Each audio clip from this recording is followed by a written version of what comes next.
quería, hacía modo de, digamos, meditación para, son 2 meses y pico que no vamos a tener clases, nada de eso, y que ustedes tienen en partes tiempo libre para poder hacer lo que quieran, etcétera, ¿no?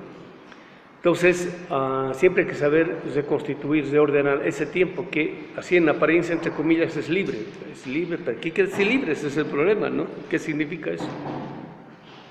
La anterior vez quería decirlo, pero ya no alcanzó tiempo. Es una reflexión que al final de la biografía Quinn, apellida el biógrafo de Marx, el del libro rojo, está muy interesante esa reflexión al final, y eso quería comentarles. ¿Perdón? Pues tú lo dices, ¿no? Eso ya es una cuestión interna, ¿no?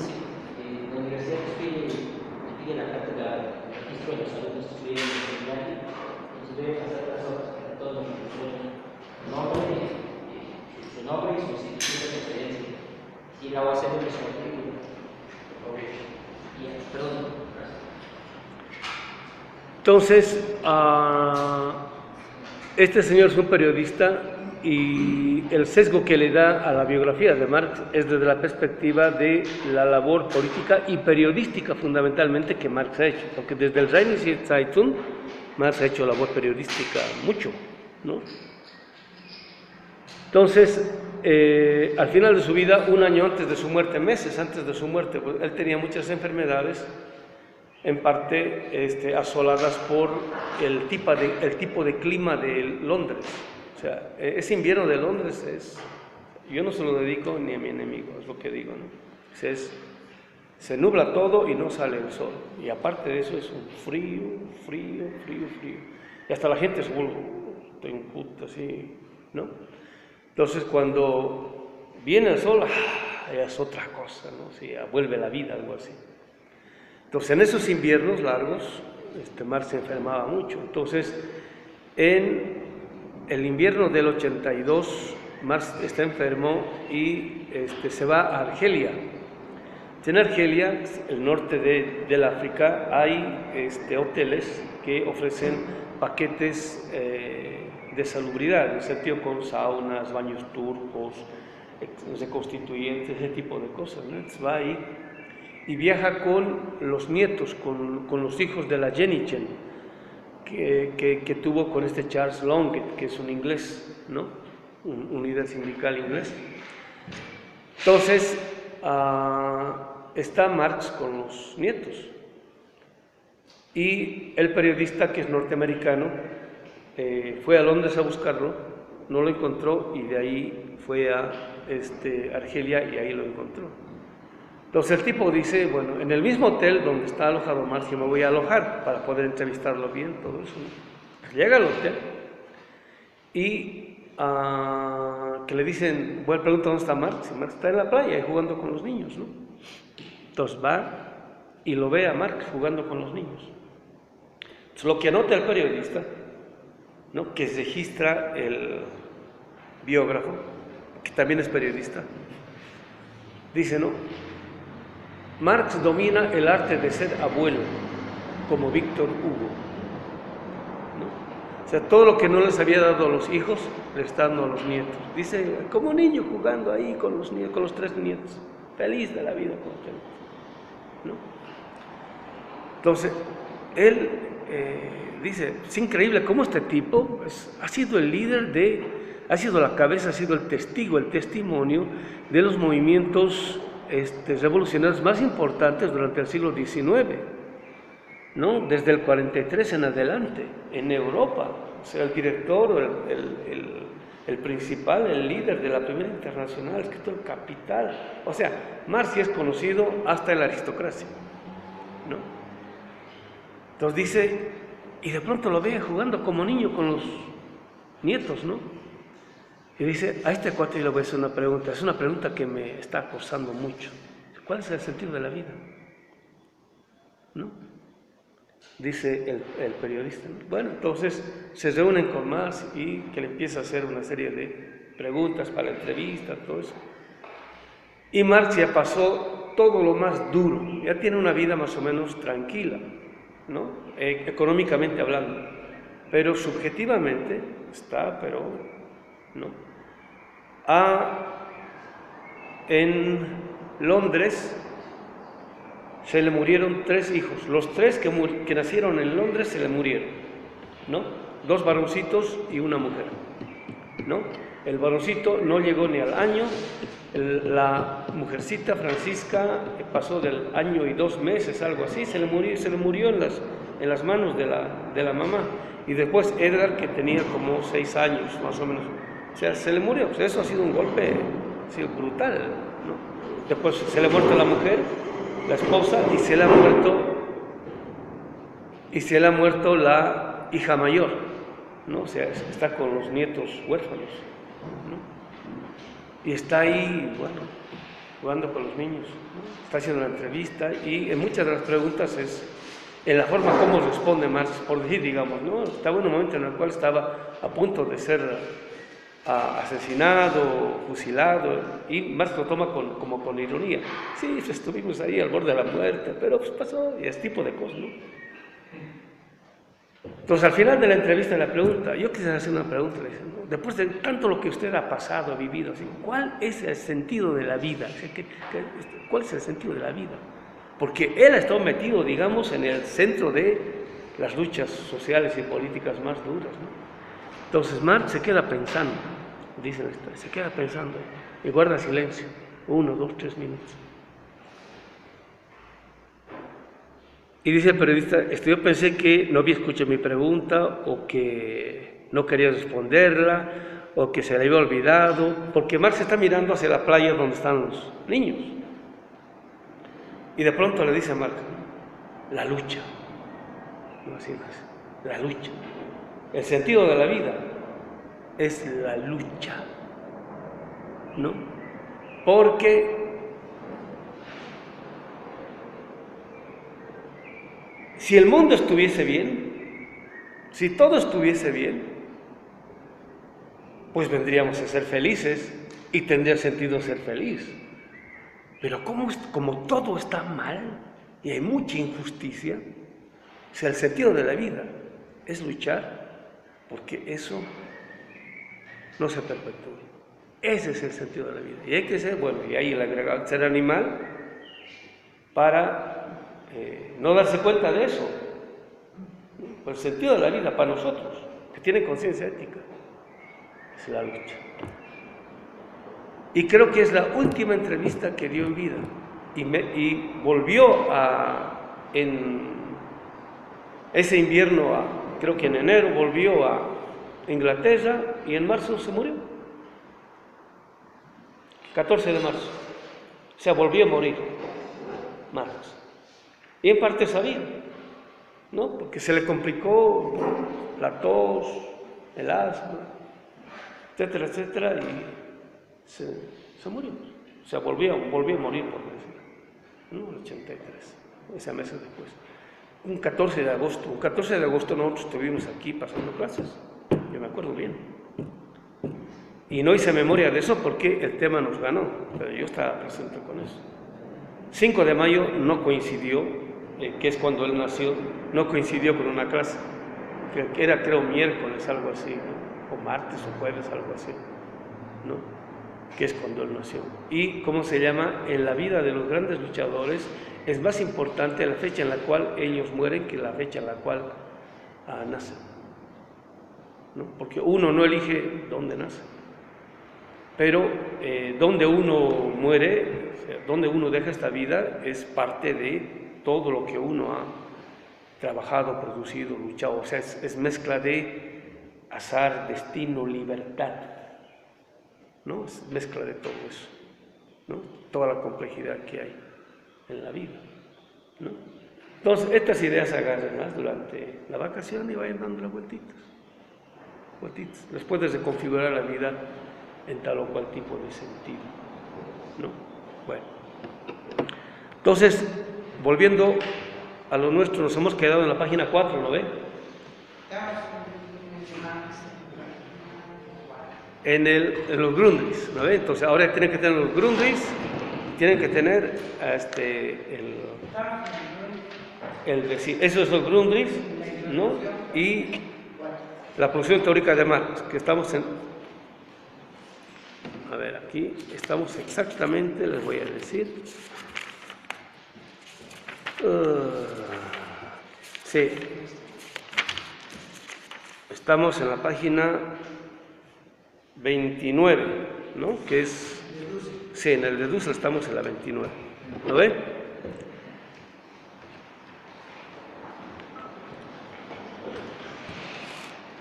Entonces, ¿se acuerdan que en la página 3, en el primer párrafo que escribe Marx, en la nota 4, que está de la mitad un poquito más abajo, donde dice en realidad se trata más bien de una anticipación de la sociedad civil? ¿Se acuerdan? Está entre comillas. Yo les dije, no tengo aquí los Grundrisse en alemán, pero yo creo que acá no debe decir sociedad civil, debe decir sociedad burguesa. Bürgerliche Gesellschaft, ¿no ves? ¿Se acuerdan? Bueno, entonces el compañero que estaba el otro día acá, Alberto, inmediatamente fue a consultar el mega que está en línea, está en el internet, y me mandó la página y dice Bürgerliche Gesellschaft, ¿no? Entonces el traductor está traduciendo mal, ¿no? Pero de acuerdo a él, está bien, ¿no? ¿Por qué? Esto tiene que ver con la inversión, ¿no? Siempre hay que tener claro esto, ¿no? Se traduce con teoría, con ideología, con cosmovisión, etc. No se traduce en seco y puro, ¿no? Entonces, la ciencia política moderna cree que lo burgués es lo civil, y civil viene de civilizar, ¿no ve? Y también de la ciudad, ¿no? Entonces, la sociedad civil es el estadio en el cual el ser humano se desarrolla de modo civilizado. Pero en realidad eso es lo que ha producido la burguesía. La burguesía está produciendo una imagen de lo que debiera ser el ser humano en sociedad, ¿no? Y que en alemán es literal, sociedad burguesa, Bürgerliche Gesellschaft, eso quiere decir, ¿no? Pero ahora por la modernización se traduce como sociedad, o por un lado civil o por otro lado moderna, pero en realidad es burguesa. Es lo que quiero que se entienda bien.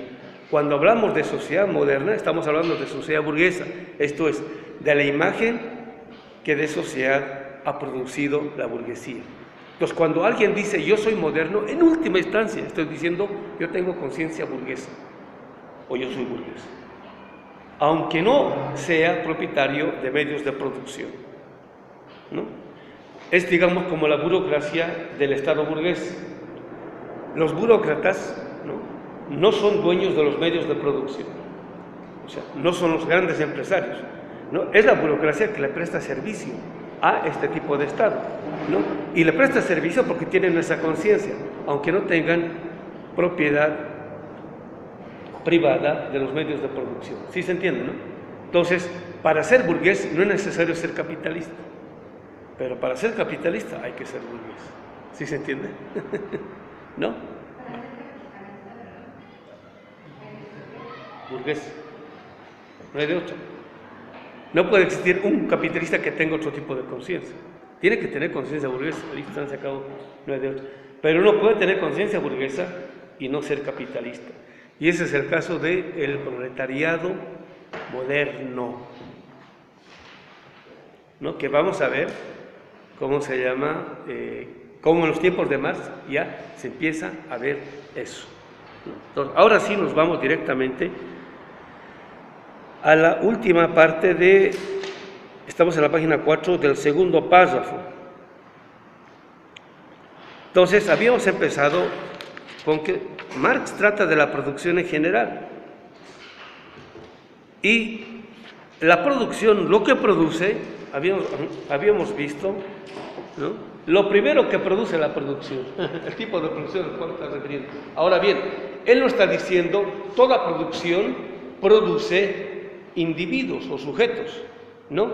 Sino está hablando del tipo de producción que está tematizando, que es la producción moderna o producción capitalista. La producción capitalista, lo primero que produce es individuos modernos o con conciencia moderna, ¿no? Estos individuos modernos articulados entre sí es lo que se conoce como sociedad. Pues lo primero que tiene que producir es esto. ¿Por qué tiene que producir primero esto? Porque produciendo esto está produciendo su consumo. Ahora vamos a ver bien eso con relativo detalle, ¿no? ¿Por qué? Porque ¿de qué sentido? O sea, ¿de qué sirve? ¿De qué le sirve al capitalista producir si nadie va a consumir? O sea, lo primero que tiene que asegurarse es que lo que produzca tenga consumidores. ¿Sí se entiende? ¿No? Entonces, cuando garantiza su consumo, puede producir tranquilamente, ¿no? O sea, por decir, digamos, yo he convencido a todos los defeños de que necesitan, a ver, un producto, a ver, de que necesitan un producto, a ver. ¿Perdón? iPhone 6. Ya, bueno, les he convencido a los 20 millones de defeños que necesitan el iPhone 6 y que si no, se van a sentir infelices.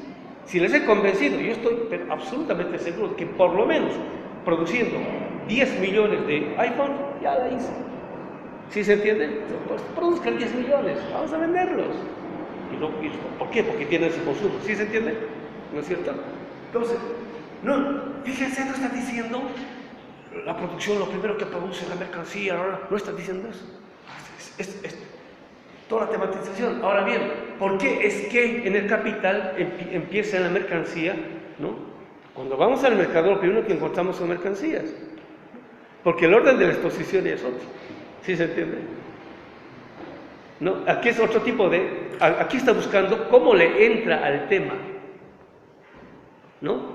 Entonces está partiendo del modo como es que la economía política clásica plantea el tema. O sea, primero hay que conocer eso, ¿no? O sea, yo no puedo irme directamente a la crítica.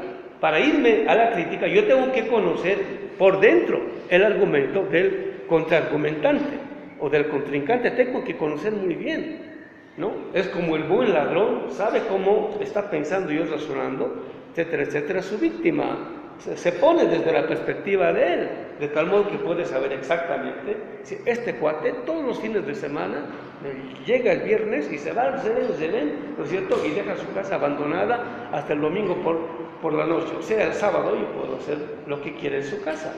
Lo conoce muy bien y va y tranquilo, hasta con camión va y saca todo eso, ¿no es cierto? Entonces, quien va a contraargumentar tiene que saber eso. Saber cómo piensa, cómo razona, cómo está proponiendo o no los problemas. Entonces, él está empezando, ¿no?, a tematizar el problema del modo como es que la economía política clásica plantea y problematiza el problema. O sea, todavía no es Marx. ¿Sí se entiende? Le está buscando, está sondeando, ¿no es cierto? Entonces, lo primero que detectes, y es cierto. ¿Sí se entiende, no ve? Entonces, es una diferencia cualitativa entre la exposición de los Grundrisse y la exposición del capital, ¿no? O sea, el comienzo lógico, ese es el problema, ¿no? Una cosa es el comienzo lógico y otra cosa es el comienzo histórico. El comienzo lógico aquí tiene que ver cómo empieza la exposición. El comienzo histórico tiene que ver cómo empieza la investigación, ¿no? Ahora, ¿se puede articular a ambos? Sí, no hay ningún problema, ¿no? Entonces,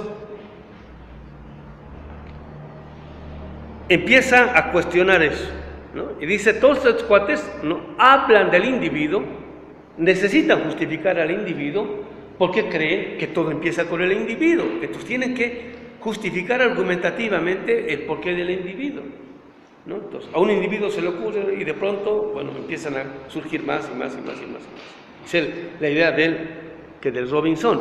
Pero cuestiona eso diciendo lo siguiente. Estoy un poquito más abajo del segundo párrafo, un poco más abajo de la mitad del segundo párrafo en la página 4.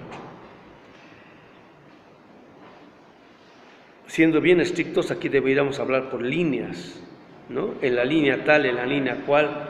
En la edición crítica está por líneas.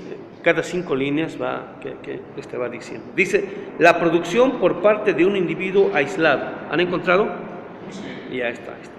La producción por parte de un individuo aislado. Fuera de la sociedad, ¿no? Se saltan los guiones. Se saltan los guiones. Hay que saber leer, ¿no? Cuando lean primero la oración sin los guiones y después de eso lean con el guión. Cuando uno ya es ducho en la lectura, puede leer directamente con el guión, pero eso hay que aprender. Normalmente cuando uno lee directamente lo que está entre guiones o entre paréntesis, normalmente se confunde uno, porque es aclaratorio, ¿no? Entonces primero lean sin los guiones y después de eso con el guión. ¿Está bien? Esas son técnicas hay que saber leer el texto, o sea, no es nomás leerse el texto. La producción por parte de un individuo aislado fuera de la sociedad no es menos absurda que la idea de un desarrollo del lenguaje sin individuos que vivan juntos y hablen entre sí. ¿No? O sea, está diciendo el modo como tematiza la economía política clásica, la producción de individuos o la tematización en torno a la justificación del individuo es absurda.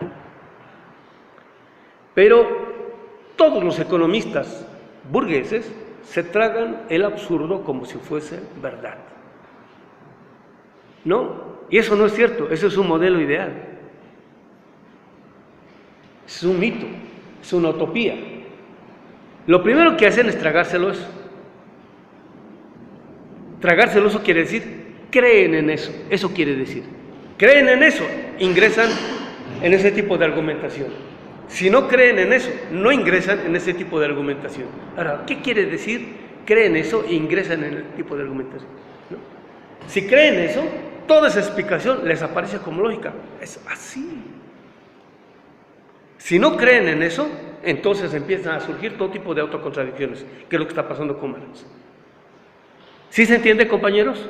O sea, no es nomás creerse lo que dice o no el contenido de tal o cual tipo de corriente, teoría, paradigma, etcétera, etcétera. ¿Sí se entiende esto que estoy, no?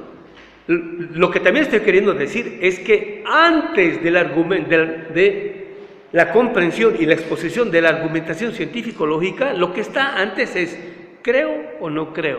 Eso es lo que estoy diciendo.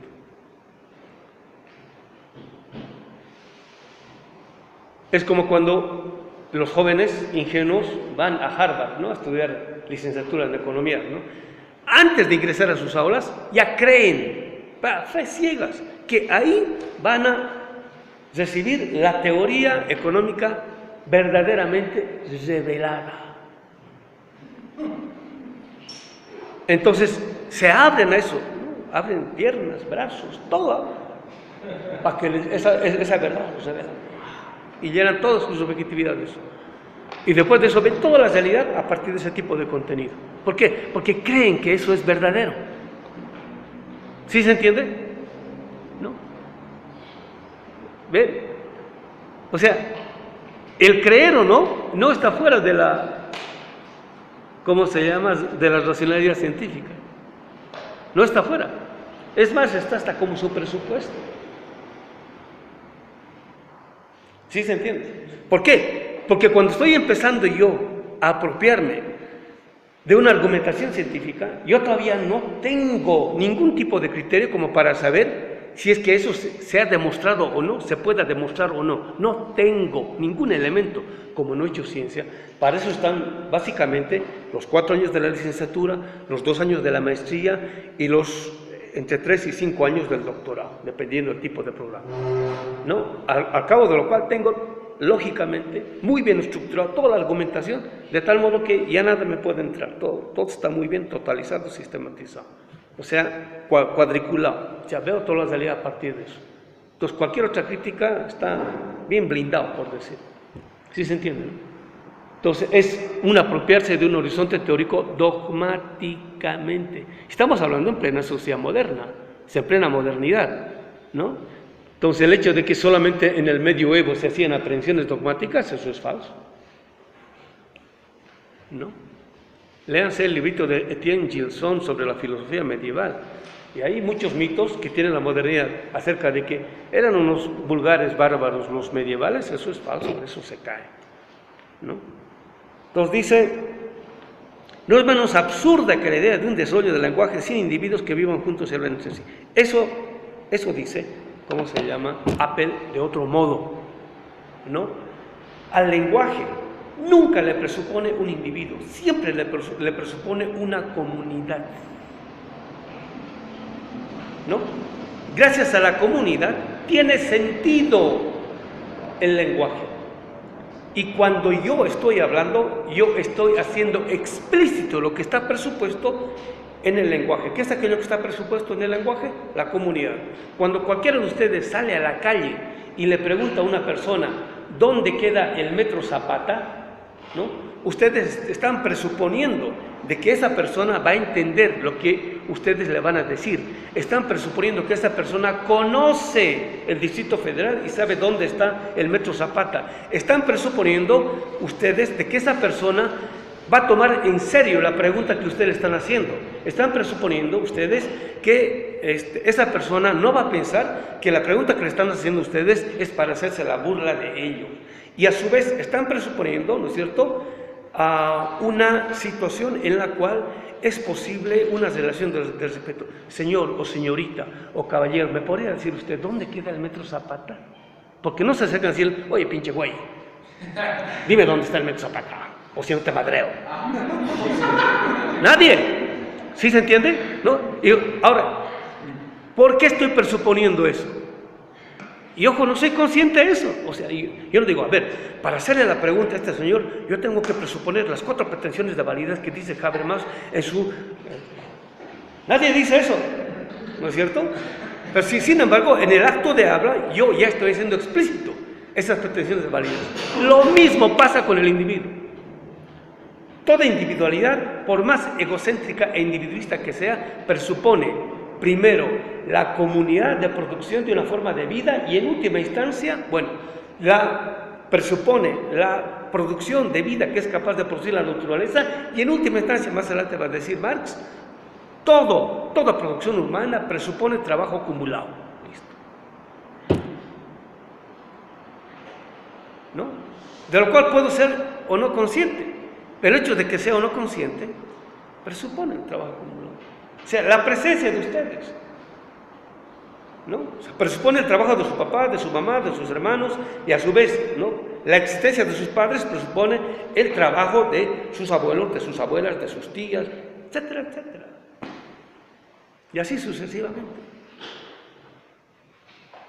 Siempre hay algo que está presupuesto, ¿no? En este caso es la comunidad. Por eso Dussel al final de su vida tiene un artículo que se llama "El individuo siempre fue comunidad", ¿no? Eduardo Nicole tiene un hermoso artículo que se llama "Individualidad y comunidad". No, perdón, es un articulito mío, pero yo lo tomo de cómo se llama Nicole. Y Nicole dice, solamente el ser humano se da cuenta de que él es comunidad cuando está perdiendo a la comunidad. O sea, el ser humano solamente se da cuenta de que es fundamental el aire, ¿no?, cuando está dejando de respirar o cuando está debajo del agua, ¿no? Está así, quiere respirar porque le está faltando aire. Le ponen a la Miss Universo, Miss Modernidad, Miss Sistema Intergaláctico, le dice, papacho, vente para acá, lo que quiere es aire, ¿no? Si igual a un pez, Sabe lo que es el agua cuando se le saca de la... Entonces, cuando estamos perdiendo la comunidad, recién nos damos cuenta que es fundamental la comunidad. ¿Sí se entiende? Recién tomamos conciencia de eso. Y Marx está viviendo en una época en la cual sistemáticamente se está empezando a perder la comunidad. Y por eso va a ser un tema sostenido a lo largo de toda su obra y pensamiento. No hay que detenerse más tiempo en eso. Dice, se dice, estupidez, tontería, se está perdiendo el tiempo. Dice. Ni siquiera habría que rozar el punto. Si esta tontería, ahí está la palabra. En mexicano sería, si esta pendejada. ¿No ve o no? Sí, está economista. Pero lo peor de todo es que todos se van con esto. O sea, como si una tontería. Exactamente, ¿no? Ahora, no es que la economía política moderna cree en tonterías. Los marxistas economistas creen en tonterías. Ese es el problema. ¿Sí se entiende? Cuanto más me meto a Marx, más convencido estoy de que no han leído a Marx. Y lo peor de todo, se han dado el lujo de escribir libros sobre Marx. Y la gente los ha leído y ha creído. ¿Sí se entiende? Que tenía sentido, la verdad, y dice, si no se hubiese creído en tonterías, no hubiera sido introducido seriamente en plena economía moderna por Bastiat, Carey, Proudhon, etcétera, etcétera, ¿no? Ustedes saben, ¿no es cierto? Proudhon no es capitalista, si por decir, digamos, ¿no? Es intelectual socialista. Ahora, hay muchos marxistas, intelectuales de izquierda hoy, ¿no es cierto?, que, digamos, comandan la discusión de izquierda a nivel mundial, no son marxistas. Ya hablan en nombre de Marx. O sea, hay muchos Proudhones de hoy. Es lo que quiero decir, hay muchos Bakunin. Yo inmediatamente los identifico. ¿No? Pero como no conviene hablar mal de posibles aliados, entonces mejor guardamos silencio, o sea, no nos identificamos, ¿no? Página 5. Sí, porque son posibles aliados, ¿no? Sí, por ejemplo, es el caso de Gianni Battimo, ¿no? No es marxista, no es nada de eso, ¿no es cierto? Entonces yo le digo a los compañeros de Venezuela, ¿por qué siempre lo evitan a Venezuela? ¿No? Entonces dice, porque es el único que da la cara por nosotros en el Parlamento Europeo. Aliado. ¿Sí se entiende? Es el único que da la cara por nosotros. O sea, se enfrenta en el Parlamento Europeo, o sea, a los parlamentarios europeos, ¿no? Para defendernos de nosotros. Aliado. Retóricamente no estoy de acuerdo con él, pero políticamente sí puedo aliarme, por decir, ¿no? Página 5. Por eso, cuando se habla de producción, se está hablando siempre de producción en un estadio determinado del desarrollo social. O sea, cuando hablamos de producción, en última instancia, nunca hablamos en general, sino que siempre hablamos de la producción en una coyuntura en una coyuntura histórica, pero a su vez en un espacio social. Esto sería el tiempo y esto sería el espacio, ¿no? Siempre estamos presuponiendo algo en concreto. Eso quiere decir. Y lo que hace la economía política burguesa y moderna es producir categorías que pongan en suspensión el tiempo y el espacio. Entonces, eso quiere decir el universalismo en el mal sentido de la palabra, ¿no? De que están hablando de todo en general y que por eso se puede aplicar a cualquier tiempo y a cualquier espacio, y por eso supuestamente sería universal. Eso es lo que está presupuesto en la idea de la economía política burguesa. De la producción de individuos en sociedad, ¿no? ¿Ve? Cuando los economistas políticos burgueses están hablando de la producción, están hablando de la producción de individuos en sociedad. Está Marx, están diciendo. Y no empezó con la temática de la mercancía, ¿no? Ahora bien, ahorita voy a pasar a Dussel, ¿no? Uno de estos marxistas tipo estructuralistas, ¿no? Tipo Althusserés, podría decir, es que todavía es el joven Marx, ¿no? Todavía está, digamos, manchado de humanismo, ¿no? De filosofía, y por eso está hablando de eso, del sujeto, del individuo. Pero el Marx maduro no, el Marx maduro son ya mercancías, ¿no? Es por eso. No conoces racionalidad dialéctica, ¿no? No conoces. Mejor llegaremos hasta la parte donde Dussel va a empezar a comentar eso, ¿no? Y después dice, podría parecer, ¿sí les suena eso? Lo que dice ahora. ¿Ah? Sí, ¿no? Podría parecer, ¿no? Entonces, ahora sí nos vamos al texto de Dussel, ¿no? Porque Dussel empieza con eso. Bueno, entonces, Dussel lo previo no ha comentado, ¿no ve? Entonces, nosotros hemos comentado, lo previo, ¿no ve? Entonces, Dussel no empieza inmediatamente por lo que hemos comentado, empieza por la tercera línea de la página 5, ¿no ve? ¿Compañeros? ¿No ve? Entonces, ahora nos vamos al texto de Dussel. Entonces, Dussel hace aquí una cita larga, ¿no? Es una cita larga.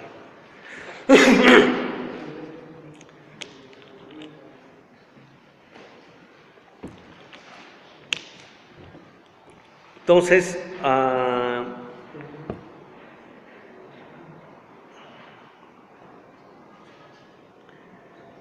que la forma de la cita es que, bueno, es los Grundis, la edición en español, es la página 5, y 5-32 quiere decir que está citando de la 5 a la 32, eso quiere decir, ¿está bien? O sea, está citando por líneas, ¿no? Y cuando... Bueno, no está citando todos, por eso hay puntos suspensivos. Los puntos suspensivos quiere decir que hay partes que se está comiendo, por decir, ¿no? Que él juzga que no son tan importantes, ¿no? Eso quiere decir. Punto y coma se va a 6, eso quiere decir que es la edición alemana, ¿no? De la 42... de la página 6 de la línea 42 a la página 7 de la línea 23, eso quiere decir, para que no se confundan, ¿está bien? Vale. Porque yo sé que algunos de ustedes van a tener los Grundis en alemán, yo sé, ¿no? Entonces, para que sepan citar, ¿está bien, compañeros? Yo soy optimista, pues, algunos de ustedes van a estudiar alemán, y van a ir a hacer la maestría y el doctorado a Alemania. ¿Ya ve? Sí, esto explicó, pero bueno, pasa. Entonces, empiezo leyendo la cita que hace Dussel. Podría parecer que para hablar de la producción en general deberíamos o bien seguir el proceso del desarrollo histórico en sus diferentes fases, o bien declarar desde el comienzo es el complot del capital. O bien declarar desde el comienzo que estamos ante una determinada época histórica, por ejemplo, de la moderna producción burguesa, la cual es en realidad nuestro tema específico. Pero, eso está en la línea 1, 2, 3, 4, 5, 6, 7, 8, 9. Pero, ahí está, ¿no? Todas las épocas de la producción tienen ciertas notas en común, ciertas determinaciones comunes, ¿no? Bueno, ¿cómo entendemos eso?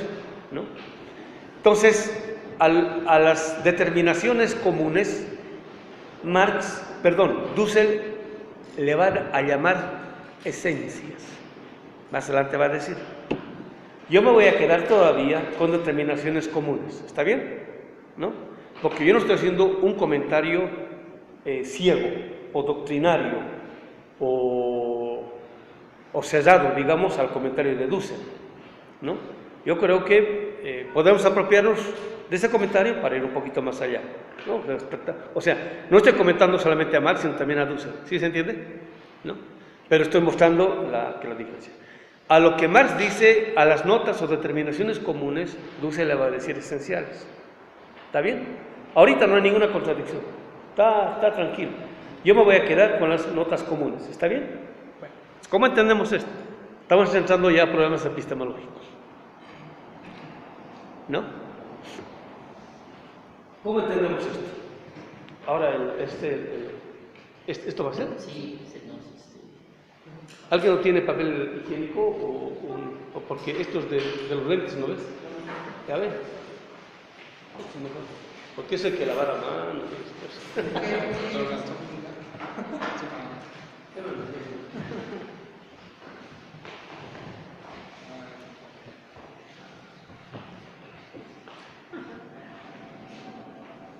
Entonces, esta es una forma de producción, esta es otra forma de producción y esta es otra forma de producción, ¿no? Cada forma de producción tiene sus propias especificidades, ¿no? Que digamos, especificidad aquí se puede entender también como determinación, ¿no? Pero, digamos, a esta y a esta hay algunas notas comunes, a esta y a esta hay algunas notas comunes que no son comunes, pero a todas estas hay algo que es común. ¿Sí se entiende?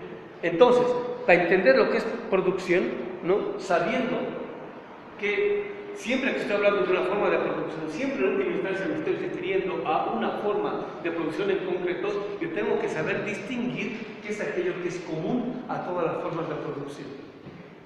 Vuelvo a reiterar, a eso Husserl está diciendo las esencialidades o esencias. Yo ahorita le voy a decir lo que es común, ¿no? No es que es aquello que las hace diferentes, sino que es aquello que las hace comunes, ¿no? Para hablar de producción.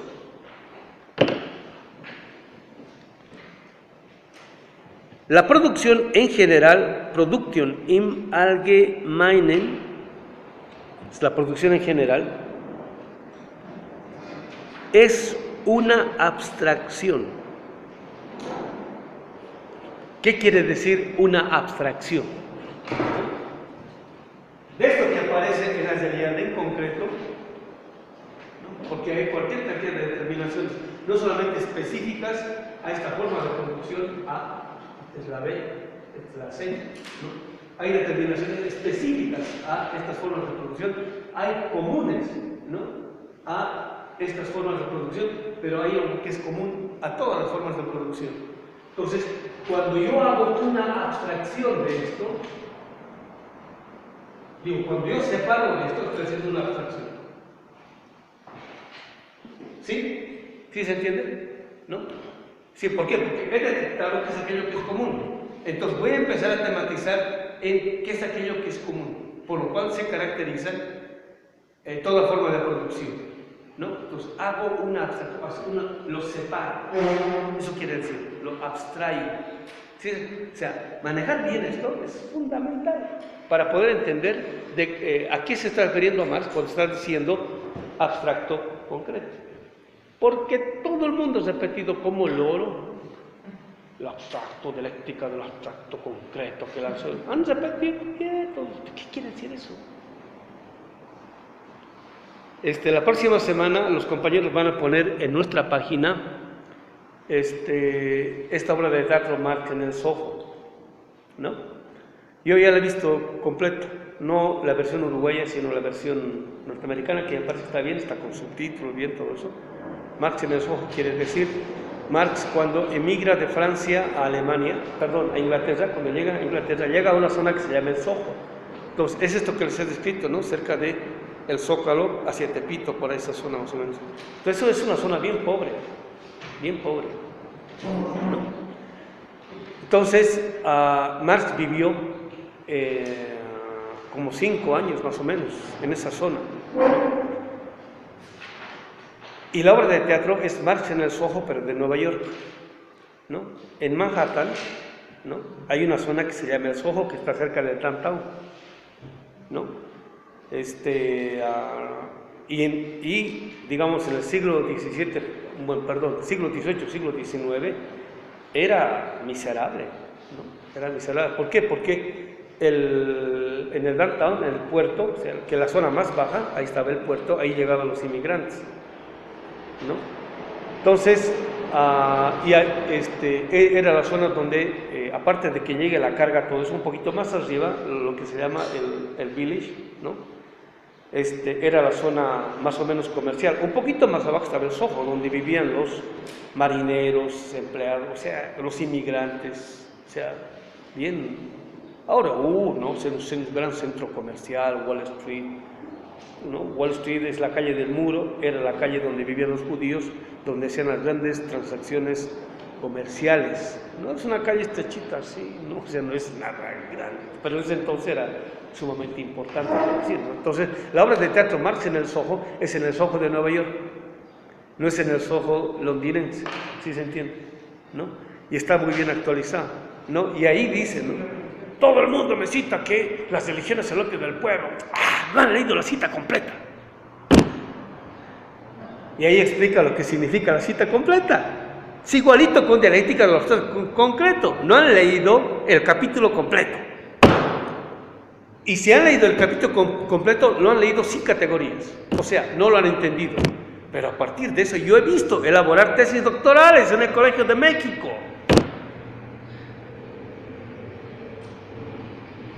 No ha entendido un cacahuate, ¿no?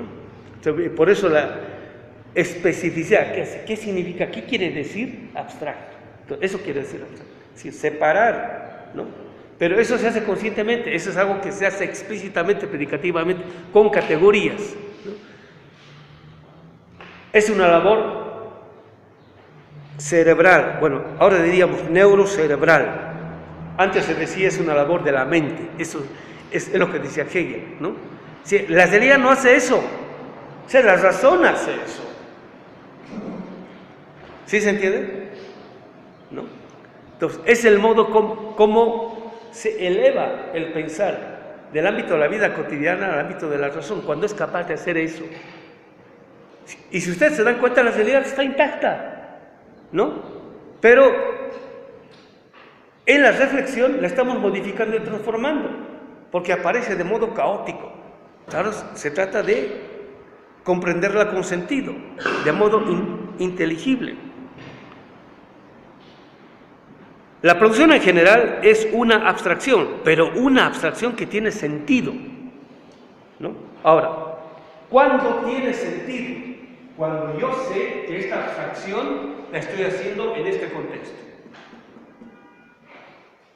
Porque yo puedo hacer la abstracción y quedarme en la abstracción y hacerla así en este contexto. ¿Sí se entiende?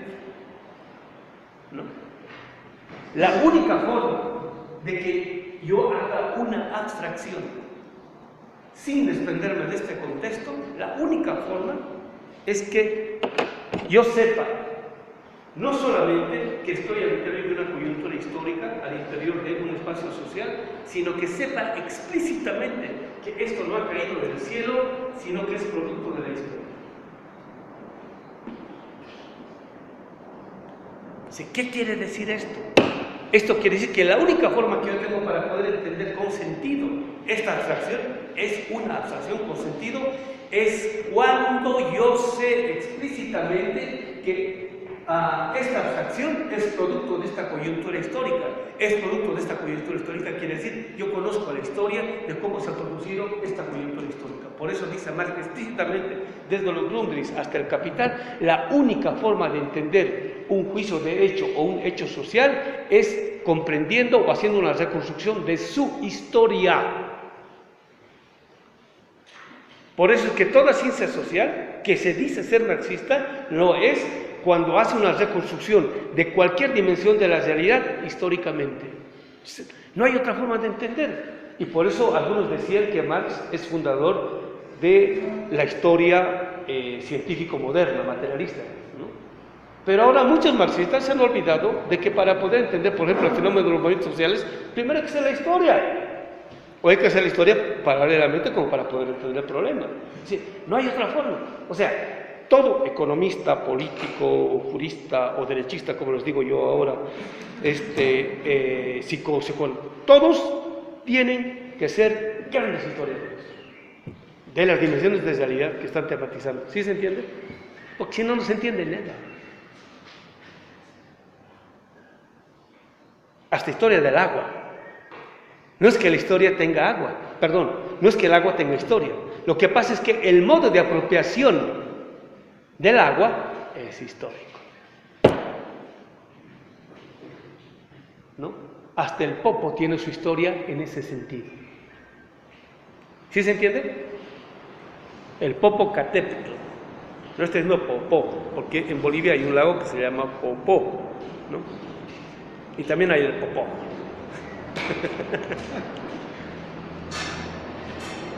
¿Sí se entiende, compañeros? Está interesante esto, ¿no? Se nos está abriendo así un... Y todavía no estoy comentando lo que dice Dussel, o sea, yo estoy leyendo la cita. Esto es hacer un comentario. Ven, y aquí está. O sea, no me estoy inventando, ¿no? No estoy utilizando palabras grandilocuentes, estoy citando. En tanto pone realmente de relieve lo común. Entonces, para saber qué es lo común, yo tengo que, o sea, por ahí digamos, ¿no? Quiero entender el fenómeno de los pueblos Huirijuta del norte de México, ¿no? Yo no puedo entender ese fenómeno atendiendo solamente a ellos. Tengo que poner en comparación con otros, ¿no? Para poder entender ese fenómeno, para poder distinguir qué es lo que es común y qué es lo que es diferente. ¿Sí se entiende, compañeros?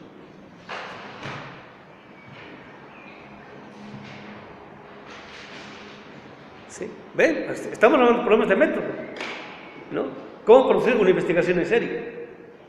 Independientemente de que eso aparezca o no en el resultado de la investigación, ya sea en la tesis o lo que sea. Independiente, eso ya es el segundo problema. Pero el problema es entender el problema. ¿Cómo puedo entender yo? Tiene que ser en comparación. De lo contrario, no se entiende.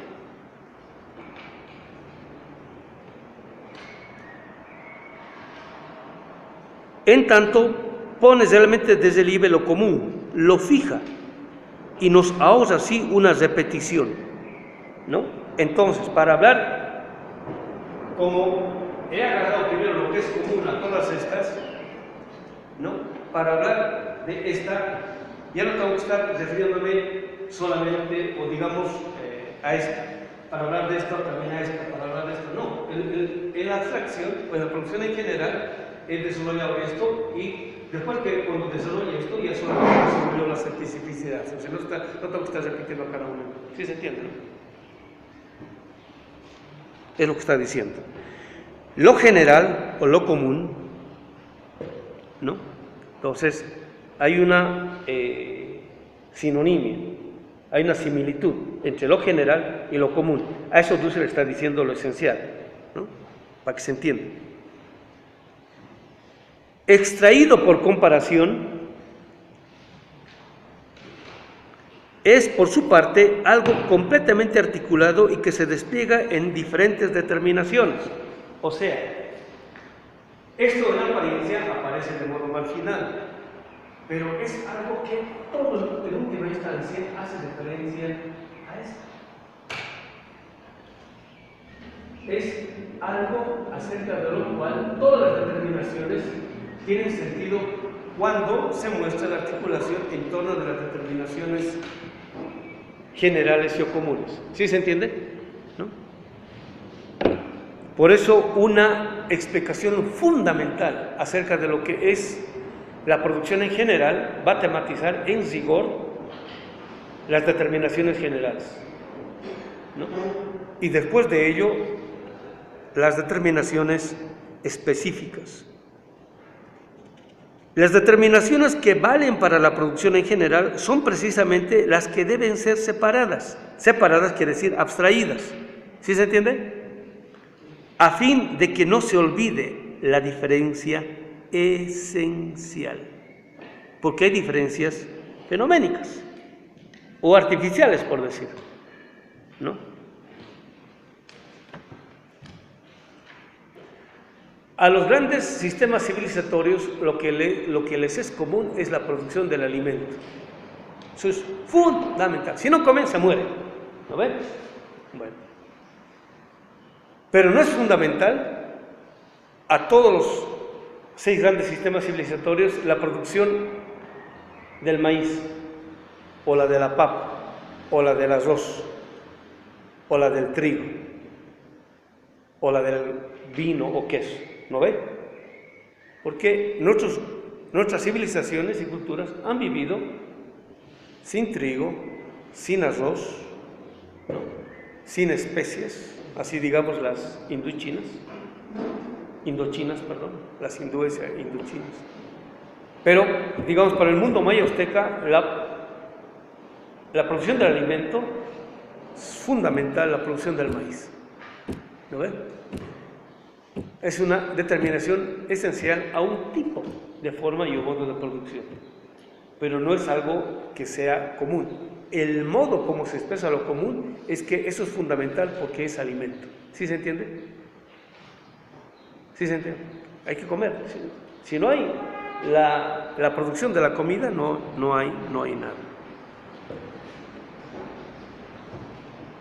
Después de hacer la cita, dice Dussel, Marx comenzaba aquí el 23 de agosto, ¿no? Ya sabemos, el 23 de agosto era domingo.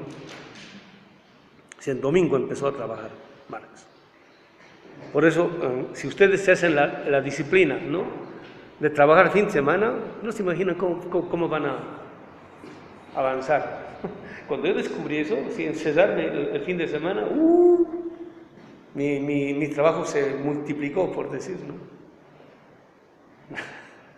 Y todo el mundo el fin de semana no trabaja, se hace el deben el fin de semana. Y es donde pierden el tiempo que no se dan cuenta, ¿no? Marx comenzaba aquel 23 de agosto una producción teórica de fondo que le llevará los mejores 10 años de su vida, desde 1857 hasta 1867.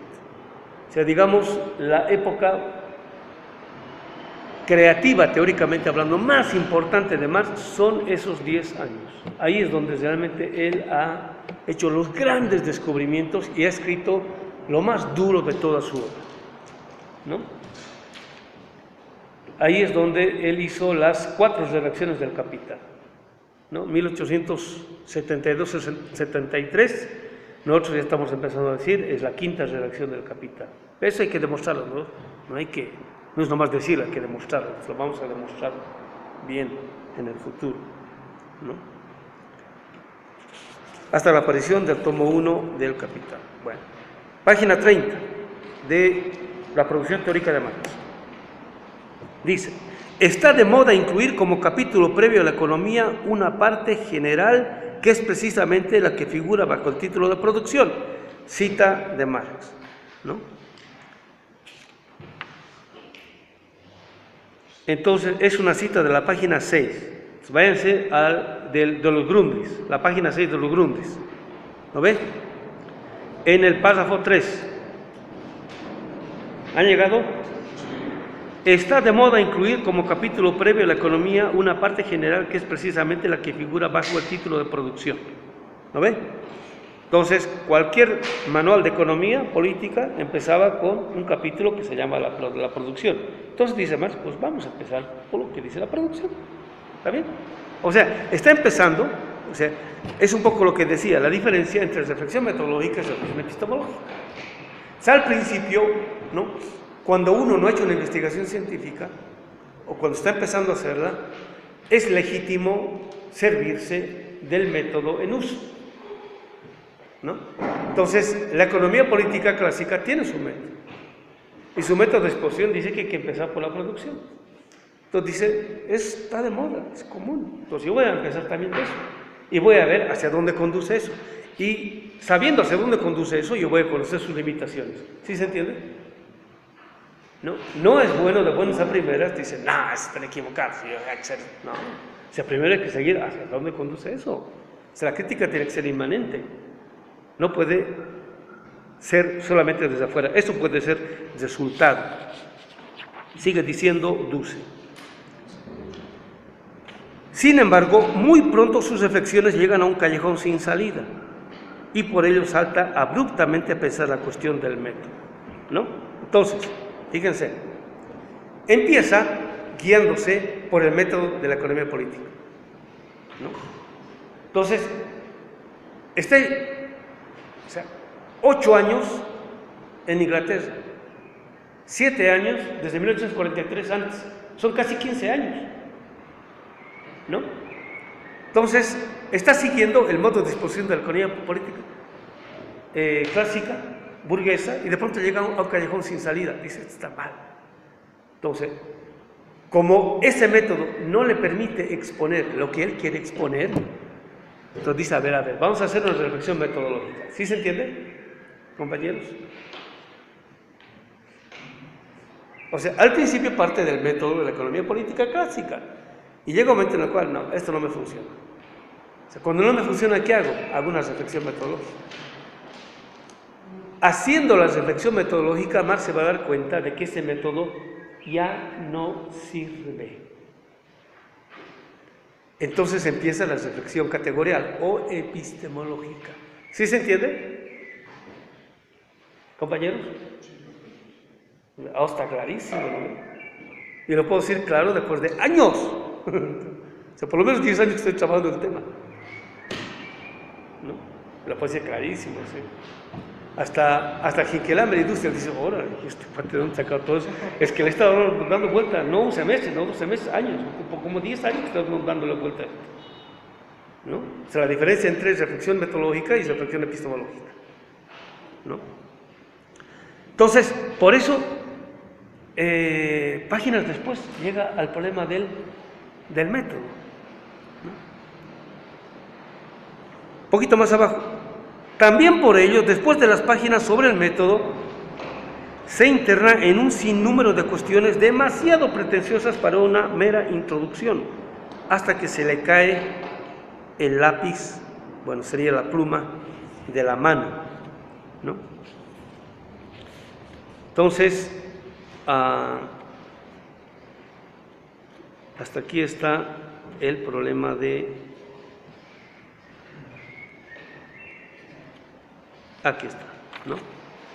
Entonces, esta es la parte relativa a la introducción, ¿no? Hasta que llega el momento en el cual se detiene, o sea, no termina, sino simplemente se detiene, y eso se nota en la redacción. Dice, no, tengo que volver a empezar de nuevo. Entonces, empezando de nuevo, él se va dando cuenta de por dónde debiera empezar. Es el problema del principio de la ciencia crítica o el principio de la crítica. ¿Por dónde debiera empezar una exposición crítica de un tema? En este caso, el de la economía política. Va sondeando, va buscando. Ahora, ¿dónde y cuándo se le cae la pluma? Entonces, por eso hemos hecho una división, ¿no?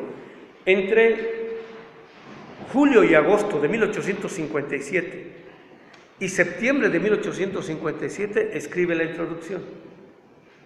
Van a suponer, ¿no? Agosto y septiembre. En octubre empieza la redacción del grueso manuscrito, ¿no? Y termina en marzo, ¿no? ¿Cuándo termina? Él dice, no, o sea, no. Pero hay la presión de que tiene que publicar los manuscritos la contribución a la crítica de la economía política de 1859, ¿no? Entonces, ese libro, que es el que publica, es el resultado de todo esto. Y acá él se va a dar cuenta de que una exposición crítica podría empezar por la exposición de la mercancía. Antes de explicar lo que sea el capital, supuestamente había que exponer primero la producción. Aquí se da cuenta que no. Entonces dice que hay que empezar primero porque va a decir Marx, ¿no? En la reflexión relativa al método, la economía política ha empezado, digamos, de grandes abstracciones, en este caso de la producción en general, y poco a poco, por reflexión, ha ido a determinaciones más simples, ha descendido a determinaciones más simples, pero ha empezado por acá, y la determinación más simple, que debería siendo la mercancía. Entonces dice, parece que la reflexión ahora debiera elevarse de la determinación más simple a la reconstrucción de esto.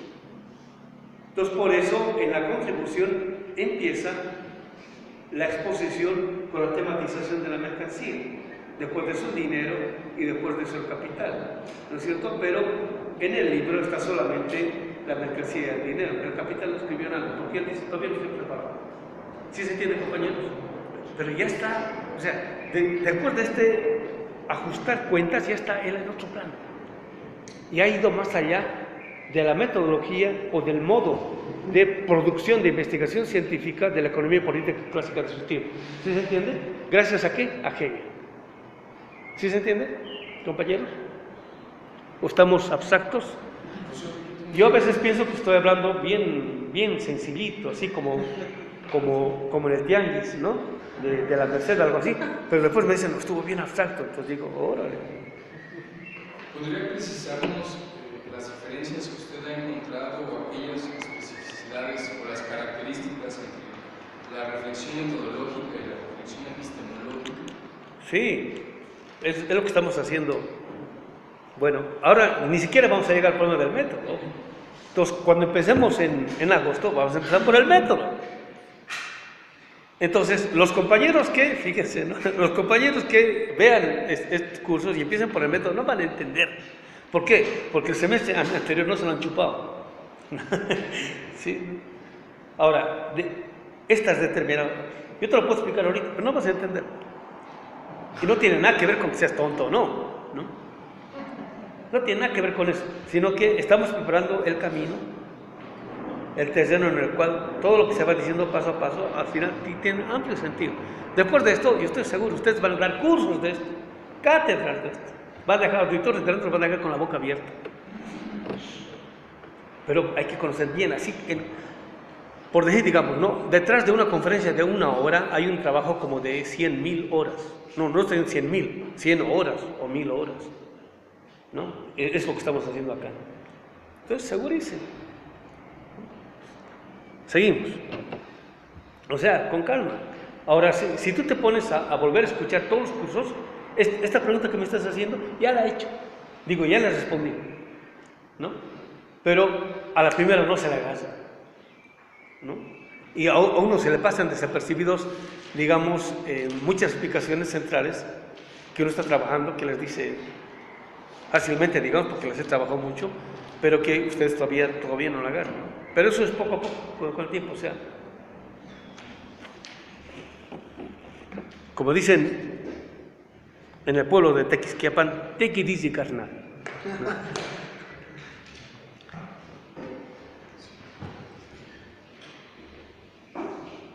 Inciso 1.1, el punto de partida histórica y el punto de partida esencial, así sería, ¿no?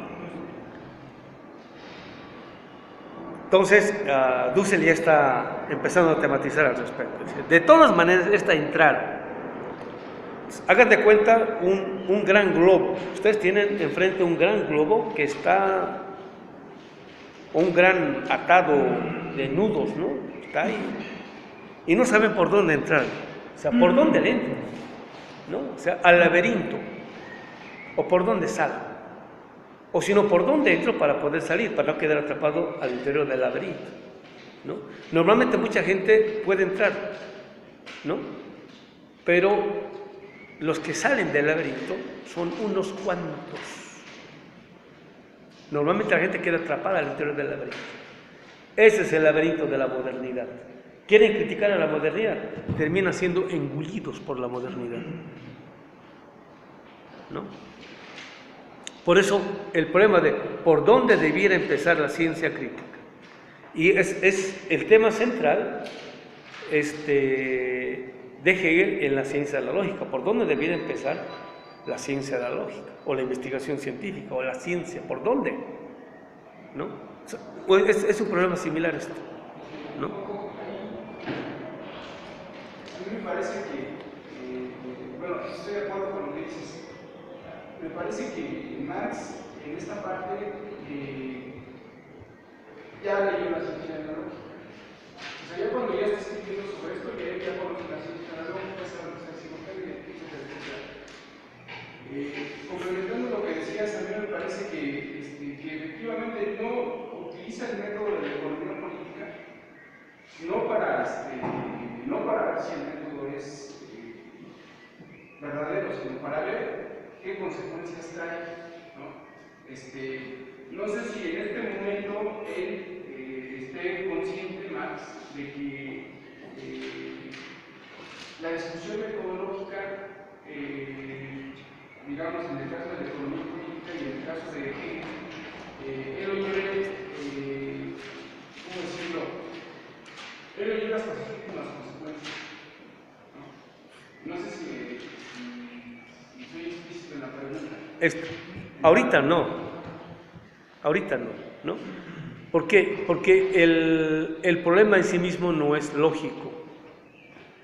Digamos, en Hegel sería lógico, ¿no? En Marx no es lógico, el problema es político, ¿no? Entonces, un montón de presuposiciones de él están siendo cuestionadas por la realidad todavía. Entonces, él tampoco está seguro de hacia dónde, en sentido estricto, le va a conducir esta investigación, ¿no? A ver, no sé si estuviste en la clase en donde expuse esto, ¿no? Hasta 1848, él tenía la impresión de que bastaba con una buena toma de conciencia, por decirlo, o concientización político-sindical de los obreros para salir a la calle y hacer una revolución. En 1948, 1949, en la derrota, él se da cuenta que no. Entonces, cuando llega a Inglaterra, él se da cuenta que para que la gente salga a la calle se necesita una gran crisis económica, ¿no? Mientras se está escribiendo esto, él se va a dar cuenta de que no basta con que exista una gran crisis económica para que la gente salga a la calle. O sea, esa otra suposición, ¡pum!, se le va a venir abajo también. Por eso va a rehacer las entradas y los desarrollos de su método en las siguientes 3 redacciones del Capital. O sea, ahorita no está claro todavía nada, ¿no? Bueno, respecto de la primera parte de tu pregunta, ¿no? En la racionalidad dialéctica, en el pasaje del concepto a la categoría, lo fundamental, en primera instancia, no es saber qué es o no verdadero. Ese es un tema conceptual o del conocimiento. Si se acuerdan, la diferencia entre concepto y categoría. En Marx, lo fundamental, justamente por la política, lo fundamental es qué es aquello que se puede hacer con tal o cual tipo de conocimiento. O sea, hacia dónde conduce. Por eso uno, ¿no es cierto? Antes era de ponerse a pensar de que si es verdadero o no es verdadero, lo primero que uno piensa es hacia dónde conduce, ¿no? Es como cuando ven una película. La racionalidad moderna ve a la realidad a partir de tomas fotográficas fijas.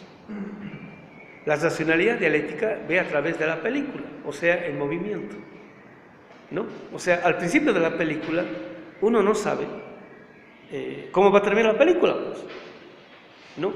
Entonces, cuando puede empezar la película puede empezar, pero magistralmente, y de venir una estupidez, ¿no? El hecho de que empieza magistralmente no quiere decir que toda la película vaya a ser así, o al revés, puede tener un pésimo comienzo y terminar de modo magistral, por decirlo. ¿Sí se entiende? Entonces, eso tiene que ver con la racionalidad dialéctica. El problema en la racionalidad dialéctica, o sea epistemológica, o sea política, es hacia dónde conduce eso, dónde me lleva. No, que es una forma de decir, ¿qué se puede hacer con eso? Después aparece el problema de si eso no es verdadero. ¿Sí se entiende? ¿No? Entonces, todos esos problemas ahorita se está discutiendo, o sea, todavía no se tiene claro. Por eso dice Dussel, esto es un gran laboratorio. Entonces nosotros vamos a asistir a ese gran laboratorio. ¿Qué está pensando? ¿Qué no está pensando? ¿Cómo está pensando? ¿Por qué? ¿Para qué? ¿Hacia dónde le conduce? ¿Hacia dónde le conduce? Etcétera, etcétera. O sea, no está resolviendo nada. Y por eso, después de los manuscritos del 61 y 63, lo mismo va a pasar. Y pues dicen, no, hay que hacer otro borrador. Los manuscritos del 63 al 65. Y después decían, va a decir, ahora sí estoy en condiciones. Entonces, es el tomo 1 del Capital, la primera edición, 1867. Después de 5 años, hay que rehacer. Y por eso se hace, por eso digo, la diferencia son 800 páginas. Son 800 páginas. Es otro libro, es la diferencia. ¿No? ¿Sí se entiende? O sea, ¿cuándo vamos a tener el resultado de la investigación? O sea, no en 1857, ¿no? ¿Qué quiere decir esto? Y también lo dije antes. Si yo parto en el sentido estricto de la racionalidad y analítica, ¿no? Vamos a suponer que este es el desarrollo del capitalismo, ¿no? Entonces Marx ha vivido en esta coyuntura histórica, ¿no? Digamos siglo XIX, fundamentalmente, ¿no? En este siglo XIX Marx ha agarrado este tipo de determinaciones comunes, ¿no? Gracias a las cuales se puede entender una producción pasada y o futura, ¿no ves? Son las determinaciones y por eso hasta ahora es vigente, ¿no es cierto? Pero como esto, bueno, él ha agarrado un momento maduro, el momento maduro de su época, ¿no es cierto? Entonces, en el momento maduro de su época, él ha agarrado cierto tipo de determinaciones, las ha abstraído y la formalización de eso es su teoría que aparece en el Capital. Así lo voy a poner, ¿no es cierto? Pero la historia no se ha detenido ahí. En la medida en que se va desarrollando, esto se va complejizando. Esto quiere decir que ahora necesitamos para esta coyuntura, ¿no es cierto?, para el siglo XXI, un desarrollo de las hipótesis que están contenidas acá fuertes, de tal modo que podamos ver cómo nuestras determinaciones comunes se han actualizado hoy, de tal modo que nos permitan explicar con sentido este tipo de coyuntura, para poder formalizarlo en otra teoría, digamos, que llamada el Capital, que es lo que dice Hinkelhammer, la segunda crítica de la economía política. Ya tienen ustedes el PDF, el link. Estos 2 meses pueden leer, ahí está. Es la crítica que Marx le podría haber hecho a el modelo neoliberal, ¿no? Entonces, deviene en una complejización. Pero el capitalismo sigue. O sea, en 5 o 10 años, Dussel y Hinkelhammer van a pasar a mejor vida, ¿no es cierto? Y esto sigue. No se va a caer inmediatamente a la noche a la mañana. Entonces hay que ver en la siguiente coyuntura, bueno, cómo es que, digamos, esto se va a seguir desarrollando. O sea, ha terminado, hemos llegado a un momento en el cual ahora sí podamos tener el método en definitiva, ¿no? Pero lo que sí podemos decir que tenemos son las determinaciones comunes, gracias a lo cual podemos guiarnos. Ya no en el sentido de que eso no es verdadero, sino en el sentido ahora, ¿hacia dónde me conduce? ¿Qué es aquello que me permite? ¿Qué puedo construir con esto? ¿Puedo transformar o no la realidad? ¿Puedo producir una revolución con esto o no? ¿O vamos a seguir atrapados al interior de lo mismo? ¿Sí se entiende? O sea, es otra forma de tematización del problema. Una descripción marxista de la esencia. Entonces, ahora Dussel está hablando de lo común, a eso le llama esencia. ¿Está bien, compañeros? Ahora, fíjense, yo no estoy diciendo, no es esencia, es común, porque Marx lo dice, aquí común. Dussel se equivocó porque le dice esencia, se equivocó, hay que corregir. Yo estoy diciendo eso. ¿Sí se entiende? Lo que estoy diciendo es, a lo que Marx le dice común, Dussel está diciendo esencia.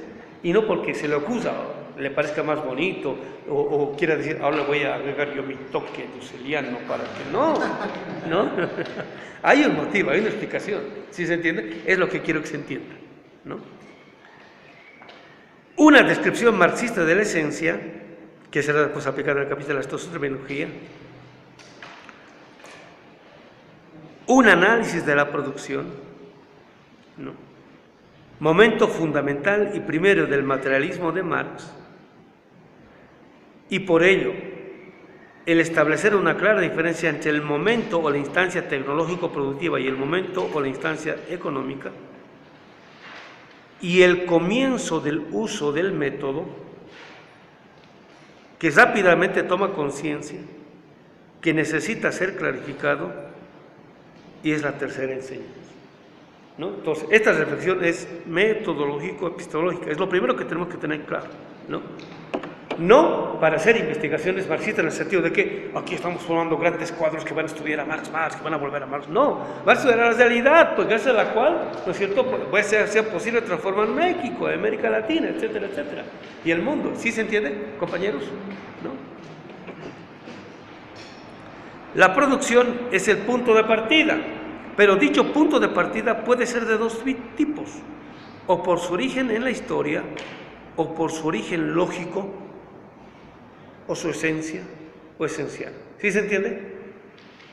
Ahorita en sentido estricto no lo sabemos, pero hay que saber distinguirlos, ¿no? Para no confundirse en la investigación. En la página 31, ya hemos leído estas reflexiones relativas de que nunca encontramos un hombre solo, la cosa que se... Adán y Eva, ¿no es cierto?, es un gran metarrelato, ¿no? Es más, ¿no es cierto?, ahora hay una discusión tremenda, seria, en torno a que hay descritos en el Bereshit, que es el libro del origen o el Génesis, dos creaciones humanas, ¿no? Uno es la creación del ser humano, porque Adam en hebreo quiere decir ser humano. O sea, en el principio Dios creó al ser humano, eso quiere decir, ¿no? Pero no está hablando de individuos, o sea, el ser humano. O digamos, en el principio creó la humanidad, ¿no? Entonces, lo que lo interpretan es así: en el principio Dios creó la humanidad. O sea, una comunidad, pues eso creó. Después de eso, dice, ¿no?, pasa a un segundo relato, el del paraíso, ¿no?, en el cual pone ya a un tipo que es representante de la humanidad, ¿no? Es un ser humano al cual le pone nombre Adán, porque es representante, ¿no?, y además es de la tierra, etcétera, etcétera. O sea, hay dos tipos de Adán, y a ese, como está este llanero solitito, pues le pone una compañera, ¿no? En este caso, digamos, Javá o Eva, ¿no? Y esto de que le extrae del costado es una metáfora que está muy sugerente, está muy linda. Yo creo que cuando las mujeres, si las mujeres conocieran eso, se sentirían, ¡wow!, ¿no? Bueno, la idea es la siguiente, ¿no? Primero crea, digamos, el universo, y después de eso, digamos, las montañas, o sea, digamos, la naturaleza inorgánica, después de eso la naturaleza orgánica, ¿no? Después de eso los animales, y cada estadio de la creación es un nivel espiritual elevado.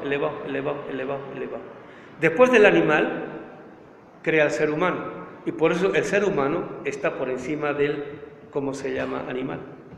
Entonces, lo que dicen estos grandes estudiosos es que, ¿no?, así como el ser humano está después del animal, y por eso el ser humano es superior al animal, cuando se crea a la mujer no la toma del animal, lo toma del hombre. Por eso la mujer es superior al hombre. ¿Qué tal?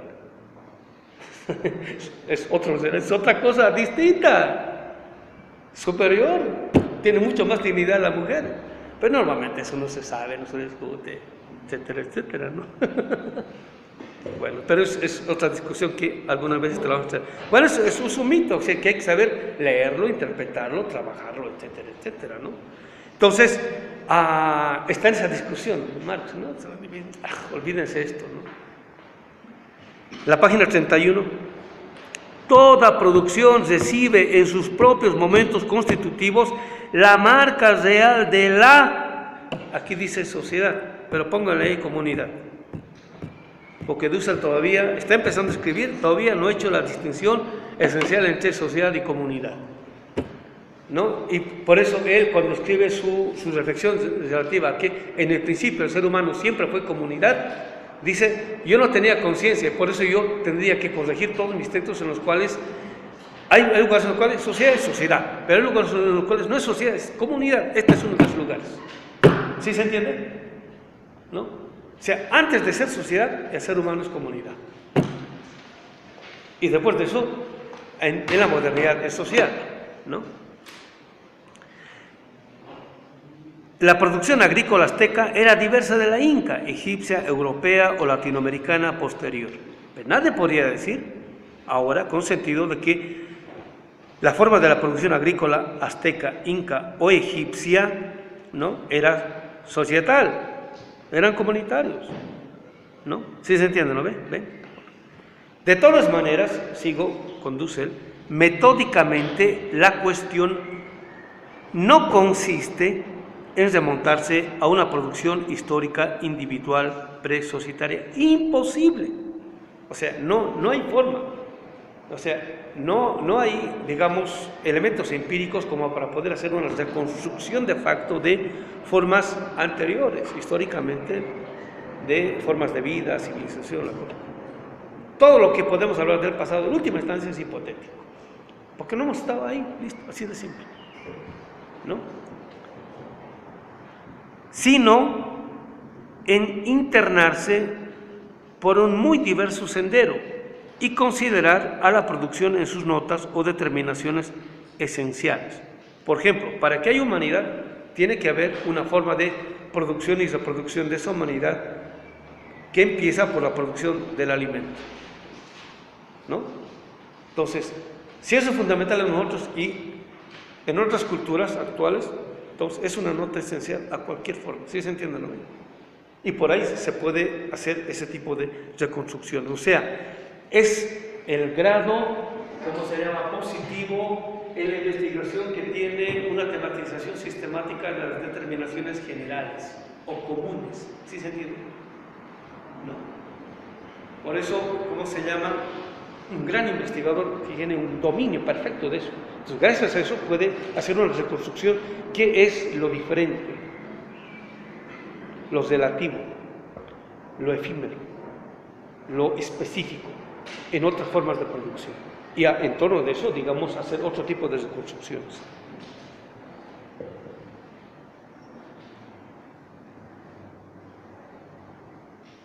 Considerar la producción en sus notas o determinados esenciales, abstractas, comunes a todo aquello que se denomina producción, sea entre aztecas, incas, egipcios, europeos, latinoamericanos, etcétera, etcétera. Y es un poco lo que en última instancia va a hacer Marx. Un poquito más abajo. Bueno, esto no tiene, por eso no tiene que ver con la idea de esencialización. Tampoco se trataría de analizar las notas de un sistema actual cayendo en el error de considerar eternas. Eso sería la esencialización. O sea, Marx no tiene nada que ver con eso, ¿no? Lo que es esencial, o sea, que es eterno, no tiene nada que ver, ¿no? Sigo. De todas maneras, tanto en los sistemas económicos pasados como presentes y aún futuros, hay ciertas notas o componentes esenciales idénticos, ¿no? ¿Ven? A lo que Marx le decía común, Dussel está diciendo esencial. ¿Sí se entiende, no ve? Entonces, eso quiere decir, ¿no? Marx, para hablar de lo que está hablando, él necesita construir el contenido del concepto de lo común para hacer inteligible lo que él está pensando. En cambio, Dussel, para ser inteligible, ese mismo necesita utilizar el contenido del concepto esencia en este sentido. ¿Sí se entiende? Y eso les va a pasar con cualquier, ¿cómo se llama?, pensador. Entonces, cuando ustedes son capaces de hacer eso, pueden hacer dialogar a otros pensadores distintos, ¿no? Y lo que normalmente pasa es lo contrario. O sea, por decir, digamos, no, el modo como Hegel entiende la totalidad, le aplican a Levinas, le aplican a Dussel, le aplican a Marx, le aplican a Gine-Mill. Pues eso es una estupidez, ¿no? Pues cuando hacen eso, todo el mundo está mal, menos Hegel, ¿no? Como Hegel ha conocido el concepto de totalidad, ¿sí se entiende? Entonces, del mismo concepto se puede utilizar en distintas formas, pero se le da otro tipo de contenido. Ahora, ¿por qué se le da otro tipo de contenido? No es como los franceses, es que le voy a dar mi toque personal. No tiene nada que ver con eso. Es que el problema es diferente y por eso necesita tener otro tipo de contenido. ¿Sí se entiende?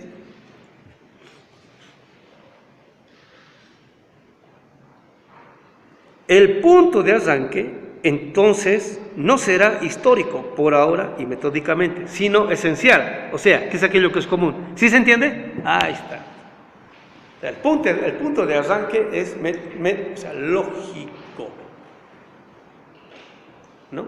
Ahora, ¿por qué es lógico? Porque el problema es el método. Ahora, ¿por qué es el problema el método? ¿No? Porque el capitalismo que está analizando Marx es distinto del capitalismo del siglo XVII y XVIII. No solamente porque históricamente sea distinto, sino porque está construido desde la perspectiva o del punto de vista de la burguesía. ¿Sí se entiende? Entonces Marx está en el siglo XIX, pero no está en el punto de vista de la burguesía, está en el punto de vista del proletariado. ¿No es cierto? Sí. Ahora, en el siglo XXI, ¿no? El capital en el siglo XXI, ese es un título de marketing del Piketty, ¿no es cierto? Sigue en el punto de vista de la burguesía, no tiene nada que ver con Marx, pero como los marxistas son ingenuos, no han leído a Marx, corriendo van a comprar el libro, por si habla de Marx, ¿no? Que creen que habla de Marx, pero no habla de Marx. El tipo no tiene la más remota idea de lo que sea Marx, él mismo lo ha dicho. Es más, el libro se tiene que llamar otra cosa, porque su intencionalidad es otra, en otro tipo de sentido. Los editores han visto, esto va a pegar, o sea, va a ser un buen negocio, eso quiere decir, ellos han construido el título, y han dicho, ahora está bien, se va a vender, bueno, que venda, y el tipo se ha impresionado del modo como ha circulado, pero es más marketing, y los marxistas han caído porque pensaban, oh, es Marx en el siglo XXI, ¿no? Porque dice Marx en el... ¿Ah? Es un bestseller, pues, es un total bestseller. Y hasta Badiou cae en eso. Que le va a comentar el texto, ¿no? Así como buen marxista, supuestamente que es marxista, pero el tipo dice, yo no soy marxista, ¿no? No tengo nada que ver con Marx. La esencia.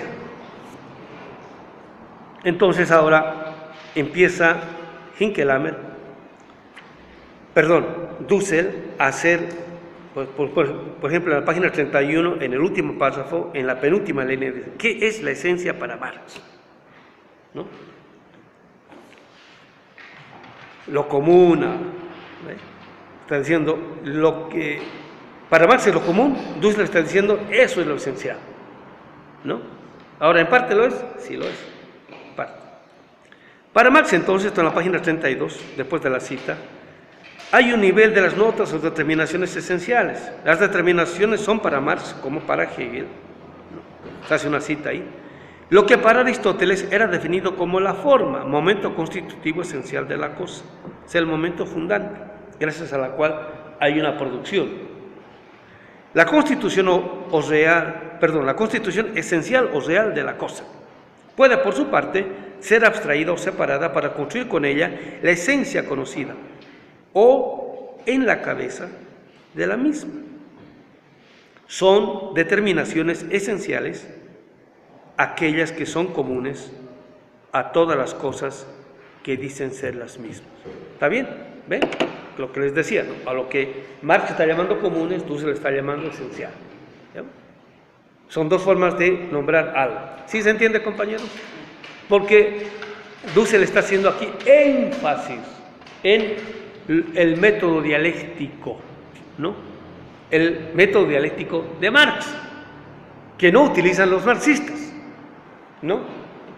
Es el tipo de, digamos, especificidad a cual él se está refiriendo.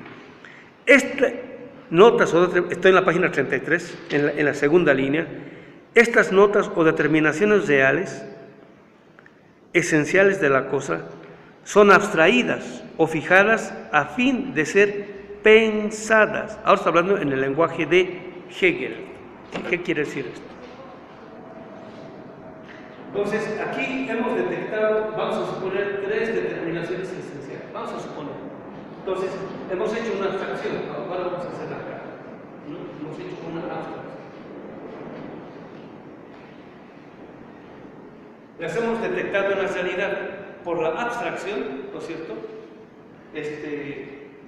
Las hemos extraído de su contexto específico y ahora, por el pensar, ¿no? Primero las vamos a reflexionar y por la reflexión la vamos a elevar al pensar. Y cuando la elevemos al pensar, estamos en el ámbito de la razón. Cuando estamos en el ámbito de la razón, ahora sí estamos en el ámbito de lo real. Es el lenguaje de Hegel, ¿no? ¿Qué es el ámbito de lo real? Ahora sí entiendo en qué consiste esto de la producción. Ahora sé lo que es la realidad de la producción. Y Hegel dice, esto es producto de la razón. O sea, algo ideal. Y Marx dice, no. Esto es producto gracias a que esto existe efectivamente, de lo contrario sería imposible, ¿no? Si no existiera esto, sería imposible esto, ¿no? Es un producto de la razón, pero esta razón está determinada históricamente por esta coyuntura. Esta abstracción es posible gracias a esta coyuntura, de lo contrario sería imposible. Por eso esta abstracción está determinada históricamente, o sea, materialmente. Hegel cree que es la determinación esencial en sí, o sea, es el modo como la razón produce la realidad, en el sentido de, ya veo. Lo que antes no veía, lo que antes parecía completamente confuso, es, ya veo, ahí entiendo. Entonces, hay un sujeto que ahora conoce y puede orientarse bien en la realidad, porque antes estaba en plenas tinieblas, estaba así, ontoy. Entonces, gracias a la razón, ahora ya puede orientarse y puede conducirse muy bien al interior de la realidad. Y piensa que es obra solamente la razón. Dice Marx, ¡no! Esto, Marx, se puede conocer esto gracias a que no estoy en este tipo de puntos de vista. Ahora estoy, Marx dice, ¿no?, en el punto de vista de la realidad.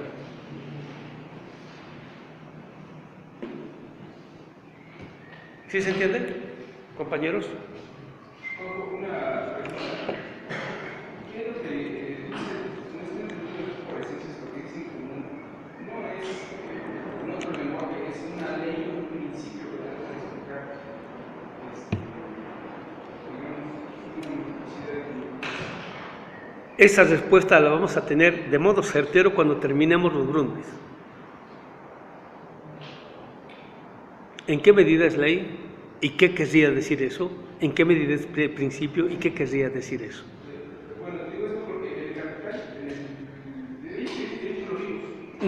No saltes todavía al capital. Estamos en los Grundrisse.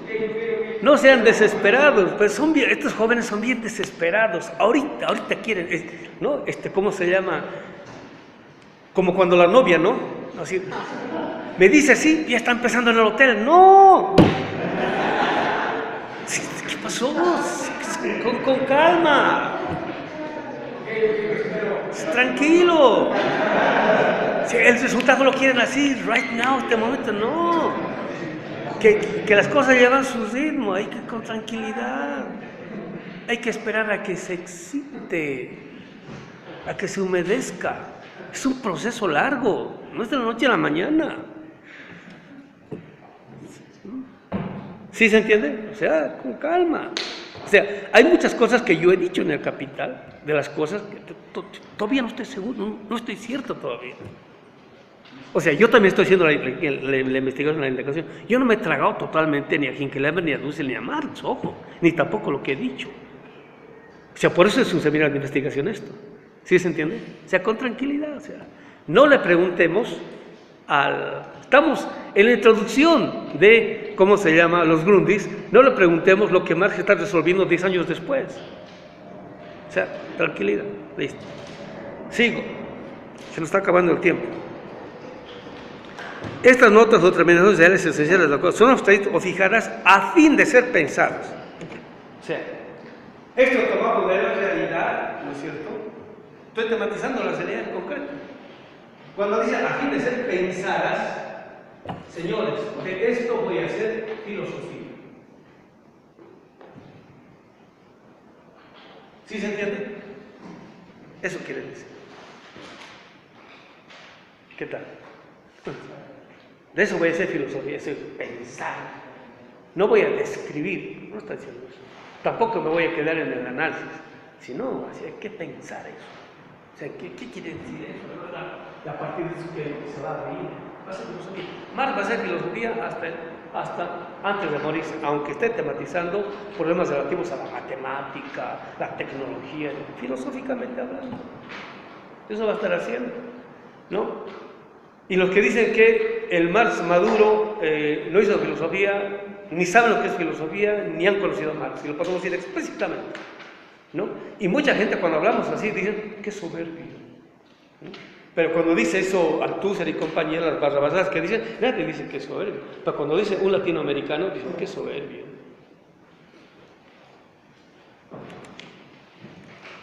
Estas determinaciones esenciales son, ahí corrijan, está con C, ¿no? Es con S.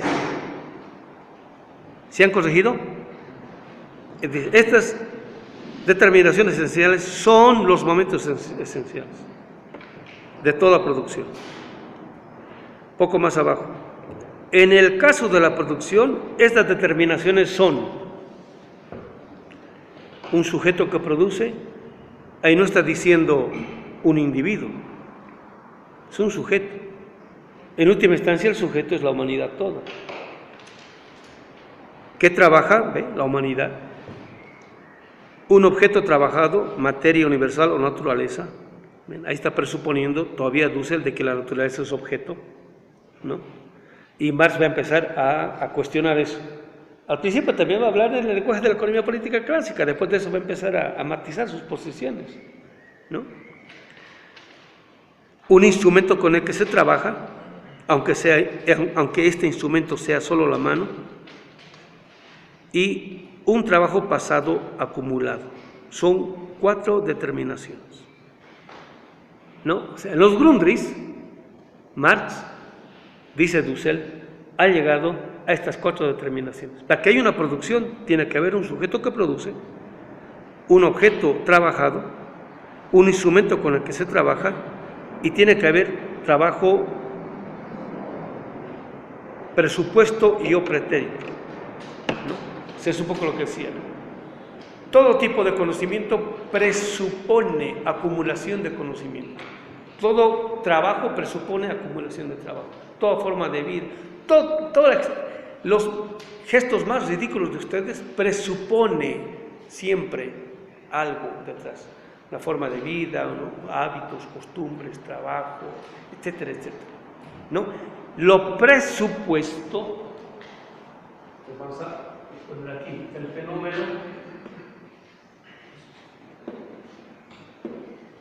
¿no? Lo que vemos nosotros es el fenómeno, ¿no? Entonces, vamos a suponer, ¿no? El compañero, ¿no? Hay digamos, unas muchachas guapas, ¿no? Y dicen, ah, qué guapo, dicen, ¿no? Ese es el aparecer, ¿no? ¿Qué es aquello que está contenido? Ha sido bien vestido, bien comido, ¿no? Bien querido.